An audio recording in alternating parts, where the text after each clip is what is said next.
1 मई मजदूर दिवस की हार्दिक शुभकामनाएं। आप सब लोगों को आज 9 बजे राजीव गांधी प्रतिमा सोस्ती गेट से रवाना होकर 11 बजे तक इस घंटाघर के आम सभा स्थल पर पहुंचना है, ताकि हम लोग मजदूरों की मांग को, मजदूरों की उपलब्धियों को जनता के सामने रख सकें। धन्यवाद। आपका साथी कॉमरेड द्वारकेश व्यास। 14 घंटे काम कराया जाता था और मजदूर कहते थे हमारा शोषण मत करो। और इस बात को लेकर शिकागो में मजदूरों ने आंदोलन किया और उस आंदोलन में मजदूरों की गोलियां चली, बम फोड़े गए और अत्याचार हुआ। तो मजदूरों का जो कपड़ा था वो खून से रंग गया और जैसे ही वो खून का रंगा हुआ कपड़ा और हजारों मजदूरों की लाशें सड़क पर आई तो अमेरिका को घोषणा करनी पड़ी कि आज से मजदूर 8 घंटे काम करेगा। 8 घंटे से ज्यादा अगर काम करता है तो उसका शोषण माना जाएगा। तो दुनिया में पहली बार अगर मजदूरों के अधिकारों की स्थापना हुई तो 1 मई को हुई। 1 मई का वो इतिहास हमेशा दुनिया में यादगार रहता है, क्योंकि 1 मई के दिन पहली बार कानून नाम की कोई चीज इस सरफरस्ती जमीन पर आई। इससे पहले कानून नहीं होता था, इसके पहले दंगे होते थे, इसके पहले अत्याचार होता था, इसके पहले शोषण होता था। लेकिन इस शोषण के खिलाफ सबसे पहले अगर किसी ने लड़ाई लड़ी तो लड़ने वाला कोई राजा नहीं था, लड़ने वाली कोई प्रजा नहीं थी, लड़ने वाला अगर कोई था तो मजदूर था। मजदूर के खून से हमें ये अधिकार मिले हैं। साथियों, आज उन अधिकारों को धीरे धीरे कुचला जा रहा है। पिछली सरकार ने 2020 में लेबर कानूनों को समाप्त करते हुए 4 कानून संहिताएं बना दी। पिछली सरकार ने पेमेंट एंड वेजेज एक्ट यानी काम करने पे पैसा मिलना चाहिए का अधिकार छीन लिया। पिछली सरकार ने 2020 में कानून बने हुए जो 50 कानून थे मजदूरों के, उन सबको खत्म करके 4 कानून बना दिए हैं, जिससे इस देश में श्रमिकों के भविष्य पे संकट आ गया है। आज हायर एंड फायर की पॉलिसी आ गई है। आज जो मजदूर 4000 रुपए में मिल रहा है, कल अगर 3000 में मिलेगा तो 4 वाले की नौकरी गई, और कल जो 2000 में मजदूर मिलेगा तो 3000 वाले की नौकरी गई। मजदूरों का भविष्य का कोई पता नहीं है। बेरोजगारी बढ़ रही है, वेतन कम से कम हो रहा है और कम से कम पैसे में मजदूर मिल रहा है। सरकार के पास कोई नियम नहीं है। जो नियम बने हुए थे, जो कानून बने हुए थे, उनको भी खत्म कर दिया गया है। आपको पिछले 5 साल पहले की बात याद होगी, लोगों के हाथ में एक थैला हुआ करता था। उस थैले में राशन का सामान लेके आते थे लोग। वो राशन का सामान सरकार देती थी, आटा देती थी, तेल देती थी, हमें को शक्कर देती थी, हमको नमक देती थी। आज वो थैला इतिहास बन गया है, जिसकी फोटो लेके लोग घूम रहे हैं और वो आदमी सत्ता में नहीं है।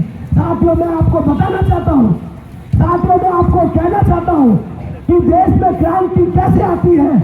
हम लोग हैं जो सरकार लाते हैं, हम लोग हैं जो कानून बनवाते हैं, हम लोग हैं जो देश को चलाते हैं, लेकिन हम एक गलती कर देते हैं। कौन सी गलती करते हैं हम वो गलती करते हैं जिसको मना किया था भगत सिंह ने, जिसको मना किया था कॉमरेड चंद्रशेखर आजाद ने। हम वो गलती करते हैं। भगत सिंह ने कहा था कि आप लोग मजदूर हो, मजदूरों की ट्रेड यूनियन में संगठित हो जाओ, लेकिन कसम है आपको, आप धर्म के नाम पर, आप जाति के नाम पे संगठित मत होना। अगर आप जाति के नाम पे, धर्म के नाम पे संगठित होंगे तो ऊंच नीच की भावना आएगी, गोरे काले की भावना आएगी, हरिजन और ब्राह्मण की भावना आएगी। आप लाल झंडे के नीचे एक हो जाओ, आप में एकता आएगी, आप में अधिकारों के लिए आप में मजबूती आएगी। लेकिन ये पूंजीपति लोग आपको तोड़ेंगे, ये पूंजीपति लोग आपको जाति के नाम पे, आपको धर्म के नाम पे, आपको जन्म के नाम पे, आपको चोटी के नाम पे, आपको धोती के नाम पे, आपको टोपी के नाम पे तोड़ेंगे और तोड़ के आप लोगों के अधिकार छीनेंगे और आप लोगों के ऊपर राज करेंगे। ये बात भगत सिंह ने 33 साल की अवस्था में जेल में कहती थी और हम आज भी इस बात को समझ नहीं पाए। साथियों, ये लाल झंडा आजादी के आंदोलन में अंग्रेज पकड़ पकड़ कर ले जाते थे और अंडमान निकोबार की जेलों में सड़ा कर मारते थे। इस लाल झंडे को कभी किसने उठने नहीं दिया। आज भी ये लाल झंडा जब भी सड़क पे आता है तो इसके ऊपर दमन, इसके ऊपर अत्याचार कर दिया जाता है। लेकिन इसका एक नियम अगर आप लोग समझ गए तो आप लोगों की जीत होगी, आप लोगों के अधिकार हमेशा के लिए लागू हो जाएंगे। साथियों, एक छोटा सा नियम लेनिन बता के गया था, एक छोटा सा नियम लेनिन बता के गया था कि हरावन दस्ता का मतलब मजदूर, हरावन दस्ता का मतलब श्रमिक, हरावन दस्ता का मतलब काम करने वाला सारा आदमी जब पीछे रहेगा और उसका नेता आगे रहेगा तो देश में राज मजदूरों का होगा। लेनिन की बात हम नहीं समझ पाए। हम क्या कर रहे हैं आज? हरावन दस्ते के लोगों को धर्म के नाम पे, जाति के नाम पे आगे कर रहे हैं और राजनीति का दस्ता पीछे हो रहा है, जिससे आज इस देश में अलग अलग धर्म, अलग अलग जाति, अलग अलग भाषा के नाम पे ऐसी टीमें खड़ी हो गई है, ऐसे संगठन खड़े हो गए हैं जिनका निर्माण आवारा पूंजी से किया गया है। आवारा पूंजी, जो पूंजीपति ऐसे संगठन बनाता है जो धर्म के नाम पे चले, जो जाति के नाम पे चले और जनता का शोषण करने का हथियार बन जाए। हमें वैसे संगठनों में नहीं जाना है, हमें जाना है हरावन दस्ते में, हारे हुए दस्ते में, मजदूरों के दस्ते में। जब वो दस्ता मजबूत होगा तो सरकार मजबूत होगी, जब वो दस्ता आगे बढ़ेगा तो अधिकारों की स्थापना होगी। साथियों, मई दिवस इस बात की याद दिलाने के लिए, मई दिवस इस उद्देश्य को मजबूत करने के लिए, मई दिवस मजदूरों के अधिकारों की स्थापना के लिए, मई दिवस पूंजीपतियों को खत्म करने के लिए, मई दिवस आपके रोजगार के लिए, मई दिवस आपकी शिक्षा के लिए, मई दिवस आपके खाने और भोजन के अधिकार की रक्षा के लिए मनाया जाता है। अगर हम मई दिवस के दिन इतनी बड़े प्रोग्राम में इतनी कम संख्या में लोग हैं तो इसका मतलब यह है कि पूंजीवादियों का शिकंजा बहुत मजबूत हो गया है। हमें मिलजुल कर, हमें एकजुट होकर इन पूंजीपति इमारतों वाले अडानी और अंबानी को खुलकर कहना पड़ेगा कि आने वाला वक्त हमारा है। हमने आजादी के पहले इस घंटाघर से आंदोलन किया था, आजादी के बाद भी इस घंटाघर से कार्यक्रम करते थे। आज हम फिर इस ऐतिहासिक घंटाघर के नीचे आ गए हैं। हम उस क्रांति को जो ताज साहब ने की थी, हम उस क्रांति को जो राधा किशन आसोपा ने की थी, हम उस क्रांति को जो फतेह सिंह ने की थी, हम उस क्रांति को जो मरुल ने की थी, जो महेश बोला ने की थी, उसको जिंदा करने आए हैं। आपको याद दिला दूं, ये जूनी धान मंडी जब यहाँ पे काला बाजारी हो गई थी, महंगाई आसमान पे छू गई थी, तो लाल झंडे वालों ने जूनी धान मंडी को लूट के उदय मंदिर के थाने के बाहर लोगों को अनाज बांटा था और खुद जेल में गए थे। ये वो लाल झंडे की पार्टी है जिसके बाद इंदिरा गांधी को आवश्यक वस्तु अधिनियम कानून लाना पड़ा कि आवश्यक वस्तु अधिनियम, आवश्यक वस्तुओं की मोनोपोली नहीं होगी। ये मोदी दिल्ली में बैठा हुआ किसान बिल लाके आवश्यक वस्तुओं के ऊपर मोनोपोली करना चाहता है। ये मोदी हमारी सारी तमाम चीजों को चंद पूंजीपतियों के हाथ में देना चाहता है। ये मोदी चाहता है कि नमक एक आदमी का मालिक हो जाए, गेहूं एक आदमी खरीद के बैठ जाए, सारा का सारा अनाज कुछ लोग अपने हाथ में लेके बैठ जाए। ये मोदी चाहता है। लेकिन ये नमक, ये गेहूं, ये चावल, ये जब उगता है तो किसान उगाता है। ये फैक्ट्रियों में जो माल बनता है ये मजदूर बनाता है। जब ये बनता है तब मजदूर के हाथ में होता है और जब बिकता है तो पूंजीपतियों के हाथ में चला जाता है। जिस चीज को हम पैदा करते हैं वो चीज हमें नहीं मिलती है। क्यों? क्योंकि हमारे देश की सरकार की नीतियां इन पूंजीपतियों के हाथ इतने मजबूत कर रही है कि वो लाखों करोड़ों किलोमीटर में गोदाम बना के हमारे माल को ताला लगा रहे हैं, हमारे गेहूं को गोदाम में रख रहे हैं, हमारी हर चीज को मोनोपोली करके एकाधिकार में रख रहे हैं।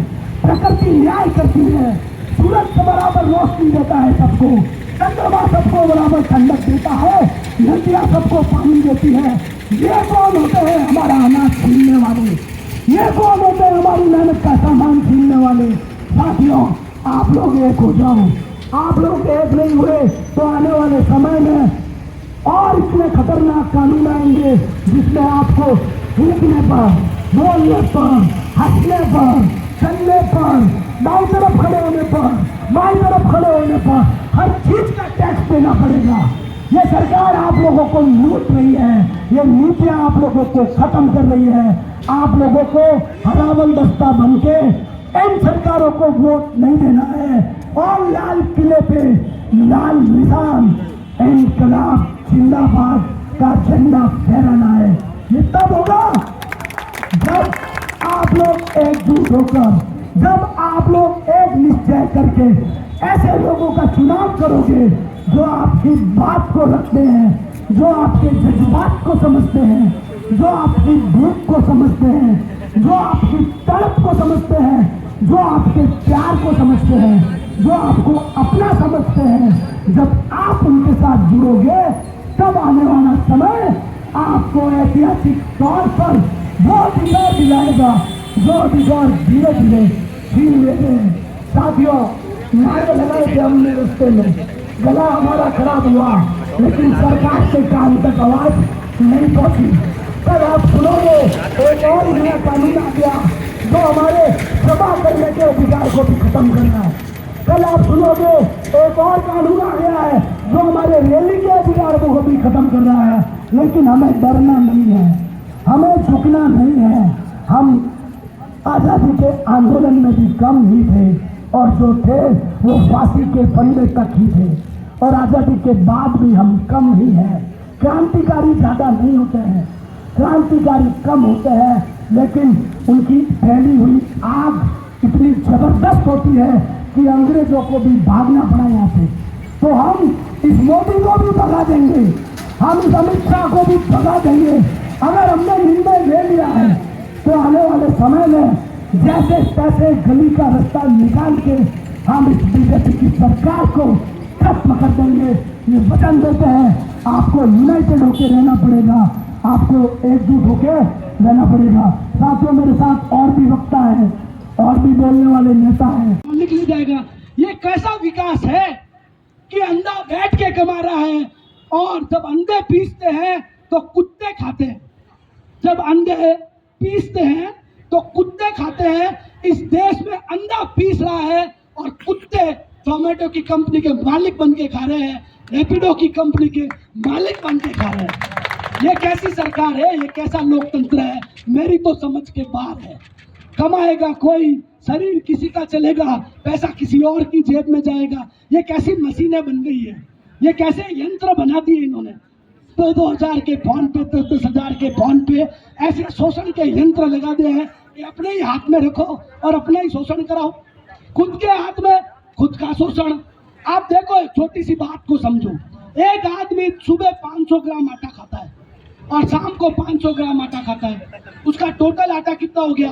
उसका टोटल आटा हो गया मुश्किल से 40 रुपए का, 30 या 40 रुपए का।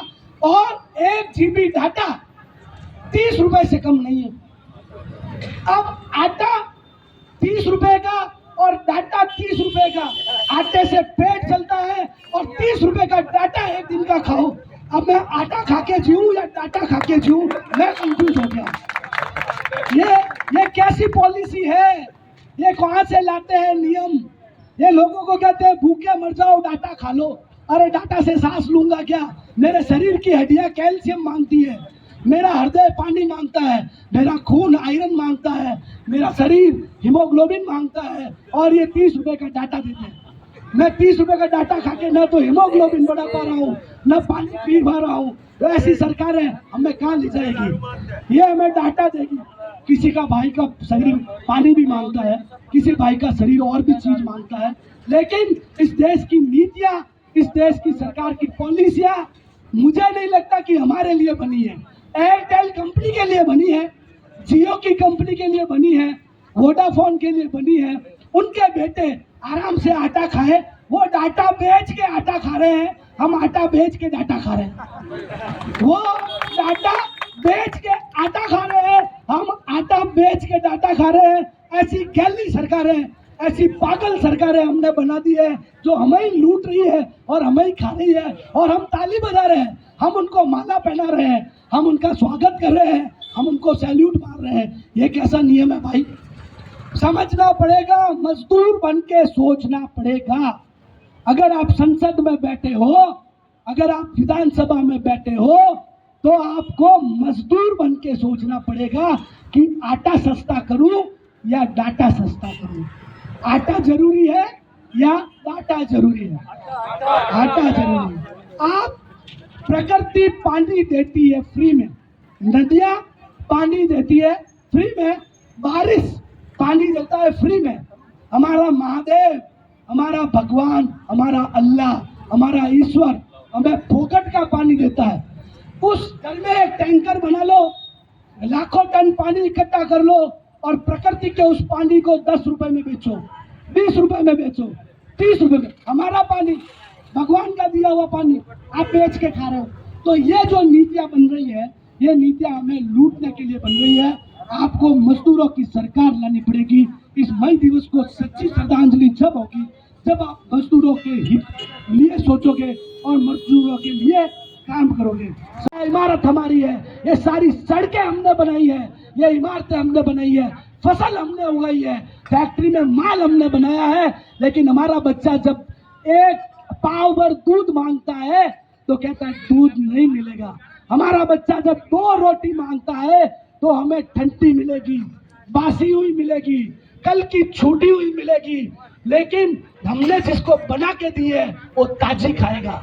जब एक देश में 2 तरह की रोटी इंसान खाता हो, जब एक देश में 2 तरह के इलाज इंसान कराता हो, जब एक देश में 2 तरह की शव यात्रा निकलती हो, जब एक ही देश में 2 तरह के भोजन होते हो, 2 तरह के कपड़े होते हो, 2 तरह की स्कूल होती हो, 2 तरह के बच्चे होते हो, एक गरीब होता हो, एक भिखारी होता हो, दूसरा राजा होता हो, उस देश में अगर कोई आगे आएगा तो शिकागो की तरह मजदूर ही आगे आएगा, मजदूर ही आगे आएगा, तब इस सत्ता को पलटेगा।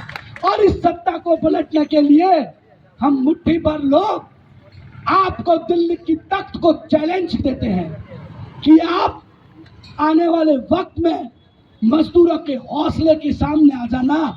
मजदूर आपके किसी भी जुमले में नहीं आएंगे। आपने 15 लाख रुपए 2014 से लेके 2000 इस मजदूर की ताकत को, मजदूरों की एकता को हमें वापस दिखाना होगा और सरकार को बताना होगा कि हमारी समस्या है, आप हल कीजिए। नहीं तो हम आने वाले समय में बता सकते हैं कि मजदूर की ताकत क्या है। और एकता जिंदाबाद। साथियों, 1886 में जब 1 मई को विश्व मजदूर दिवस मनाना शुरू किया गया, तब से लेकर आज़ादी तक और आज़ादी से लेकर आज तक मजदूरों की समस्याएं कभी भी खत्म नहीं हुई है, क्योंकि सरकारों को पता है जिस दिन मजदूरों की समस्या खत्म हो गई उस दिन हमें कोई मजदूर नहीं पूछेगा। आज एक यूनियन के किसी भी मजदूर से पूछ लीजिए, किसी भी वर्कर से पूछ लीजिए, उसको कितनी समस्या है। आप लेबर डिपार्टमेंट में जाते हैं, आपको समस्या है। आप टांगा चलाते हैं, आपको समस्याएं हैं। आप टैक्सी चलाते हैं, आपको समस्याएं हैं। आप कंस्ट्रक्शन वर्कर है, कमठा मजदूर है, आपको समस्याएं हैं। जब इतनी समस्याएं हैं तो सरकार सुनती क्यों नहीं? सरकार सुनती कब है? जब चुनाव आता है। जब चुनाव आता है सरकार अपने घर पे आती है और एक एक समस्या पूछती है और हल करने का आश्वासन देकर वापस 5 साल के लिए गायब हो जाती है। इतनी समस्याएं हैं, सरकार को सुनाने के लिए, समझाने के लिए हमें सरकार को अपने दरवाजे तक वापस लाना होगा। हमें ऐसी सरकार नहीं चाहिए जो हमारी समस्याओं को हल नहीं करे। अभी आज टांगा यूनियन वालों से बात हुई, उन्होंने कहा कि टांगे की जो यूनियन है उसको खत्म करने की बात हो रही है। जोधपुर में टांगे चलने कुछ समय बाद हो सकता है बंद हो जाए। जो जोधपुर की संस्कृति है उसको मिटाने की कोशिश हो रही है। मजदूर का पसीना जब मिट्टी में मिलता है, वातावरण में मिलता है, तब जाके निर्माण होता है। जोधपुर का किला है, घंटाघर है, कोई भी इमारत देख लो, बिना मजदूर के पसीने के कुछ भी नहीं बना है। मजदूर के पसीने में वो ताकत है जो सत्ता बदल सकती है, इतिहास बना सकती है, आमूलचूल परिवर्तन ला। सरकार को मजलिस के बारे में जानकारी देते हुए आने वाली क्रांतियों के बारे में बताने जा रहे हैं।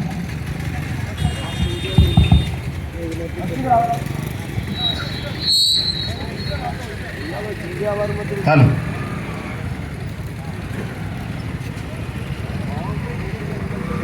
आज हम एक नारे के साथ आगे जो हमारा भाषण है वो शुरू करेंगे। जोर से बोलेंगे और जोश पूरा घंटाघर में सुनाई देना चाहिए कि मजदूरों की संख्या, उनका जोश जो होता है भले कम हो पर जोश ज़्यादा होता है। तो एक ही नारे में एक ही स्वर में बोलेंगे, आवाज दो, आवाज दो, इनकलाब, इनकलाब।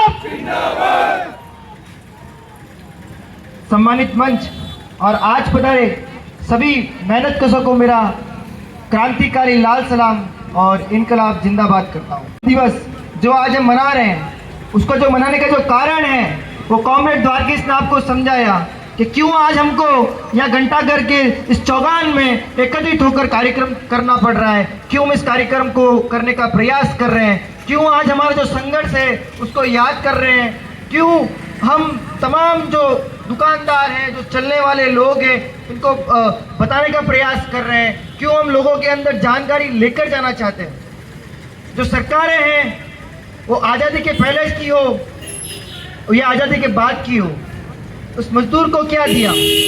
आज भी मजदूर आज़ादी के इतने साल होने के बाद भी क्या उनके अधिकार उनको मिल रहे हैं?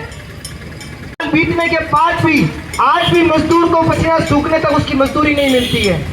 आज भी जो ऑटो रिक्शा चलाता है वो अपने पेट्रोल का खर्चा, अपने गाड़ी का खर्चा निकालने के बाद भी घर पर वो अपनी बचत नहीं ले जा पाता है। आज भी वो दुकानदार जो सुबह 9 बजे खुलता है और शाम को 6 बजे बंद करता है, फिर भी वो अपनी बचत घर पर नहीं ले जाता है। तो आज 1 मई मजदूर दिवस जो हमारा मजदूरों का दिवस है, ये वो दिवस है जब शिकागो में 1860 में उन फैक्ट्रियों में काम करने वाले मजदूरों ने ये निश्चय किया कि हमको हमारी आज़ादी खुद से लेनी है। वो शिकागो में इकट्ठा हुए और उस फैक्ट्री मजदूर के खिलाफ संघर्ष किया। उस संघर्ष में गोली चली, उस मजदूर पे, उस मजदूर से निकला खून, और उस खून का जो कपड़ा था, उस कपड़े से ये लाल झंडा बना। तो ये लाल झंडा हमारे संघर्ष का प्रतीक है। ये बताता है हम सभी में एक वो लाल खून है। तो हमारा जो ये लाल सलाम और ये लाल झंडा है, इसको हमको आगे रखना है। आप काम करते हैं, वहाँ पर बहुत सारी समस्याएं हैं।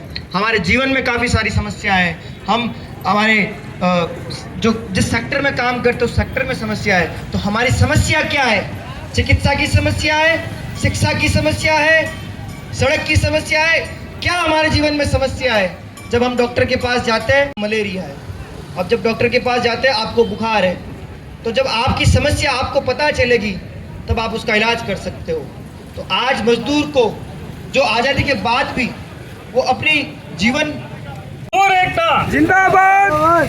साथियों, 1886 में जब 1 मई को विश्व मजदूर दिवस मनाना शुरू किया गया, तब से लेकर आज़ादी तक और आज़ादी से लेकर आज तक मजदूरों की समस्याएं कभी भी खत्म नहीं हुई है, क्योंकि सरकारों को पता है जिस दिन मजदूरों की समस्याएं खत्म हो गई उस दिन हमें कोई मजदूर नहीं पूछेगा।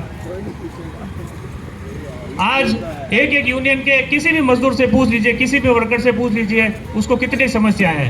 आप लेबर डिपार्टमेंट में जाते हैं, आपको समस्या है। आप तांगा चलाते हैं, आपको समस्याएं हैं। आप टैक्सी चलाते हैं, आपको समस्याएं हैं। आप कंस्ट्रक्शन वर्कर है, कमठा मजदूर है, आपको समस्याएं हैं। जब इतनी समस्याएं हैं तो सरकार सुनती क्यों नहीं? सरकार सुनती कब है? जब चुनाव आता है। जब चुनाव आता है, सरकार अपने घर पे आती है और एक एक समस्या पूछती है और हल करने का आश्वासन देकर वापस 5 साल के लिए गायब हो जाती है। इतनी समस्याएं हैं, सरकार को सुनाने के लिए, समझाने के लिए हमें सरकार को अपने दरवाजे तक वापस लाना होगा। हमें ऐसी सरकार नहीं चाहिए जो हमारी समस्याओं को हल नहीं करे। अभी आज तांगा यूनियन वालों से बात हुई, उन्होंने कहा कि तांगे की जो यूनियन है उसको खत्म करने की बात हो रही है। जोधपुर में तांगे चलने कुछ समय बाद हो सकता है बंद हो जाए। जो जोधपुर की संस्कृति है उसको मिटाने की कोशिश हो रही है।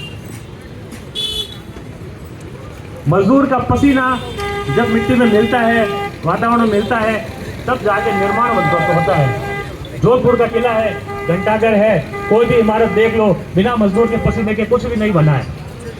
मजदूर के पसीने में वो ताकत है जो सत्ता बदल सकती है, इतिहास बना सकती है, आमूलचूल परिवर्तन ला सकती है। इस मजदूर की ताकत को, मजदूरों की एकता को हमें वापस दिखाना होगा और सरकार को बताना होगा कि हमारी समस्या है, आप हल कीजिए। नहीं तो हम आने वाले समय में बता सकते हैं कि मजदूर की ताकत क्या है।